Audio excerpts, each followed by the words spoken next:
গরিব বাবার ঘরে ঠিক মতো খেতে পারতি না, ঠিক মতো পড়তে পারতি না, আমি তোকে সেখান থেকে তুলে নিয়ে এসে ঢাকা শহরে দামি একটা ফ্ল্যাট রাখছি, আর শেষ পর্যন্ত তুই আমার ভালোবাসা এই প্রতিদান দিলি, আমার বিশ্বাস নিয়ে খেললি। থামো আশিক থামো, আর একটা কথা বলবে না। হয়তো বা আজকে আমি একটা ভুল করেছি, কিন্তু তুমি কথায় কথায় আমাকে, আমার ফ্যামিলিকে, আমার বাবা মাকে, আমার স্থানকে তুমি ছোট করতে পারো না।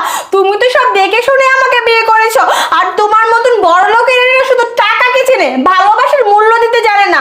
আর তুমি তুমি কি বলতেছিলে আমি তোমাকে ঠকিয়েছি? না, আমি তোমাকে ঠকাইনি, তোমার শূন্যস্থানে আমি ওকে বসিয়েছিলাম। তুমি সারাক্ষণ কাজ অফিস অফিস করতে, কখনো আমার সময় দিতে না, তুমি কখনো আমার ভালো মন্দ দেখতে না, তুমি কখনো আমার সাথে একটু গল্প করতে না, এই, সারাক্ষণ। সোনালি চুপ, আর একটি কথা বলবে না। আর তুমি কি বললা আমি তোমাকে ভালোবাসি না? আরে আমি যদি তোমাকে ভালো নাই বাসতাম তাহলে আমি এত পরিশ্রম এত কষ্ট কি তোমার জন্য করতাম বলো? আর তুমি কি বললা যে তুমি আমার শূন্যতা ওকে দিয়ে পূর্ণতা করেছো? আরে এটা কি কিভাবে সম্ভব বলো?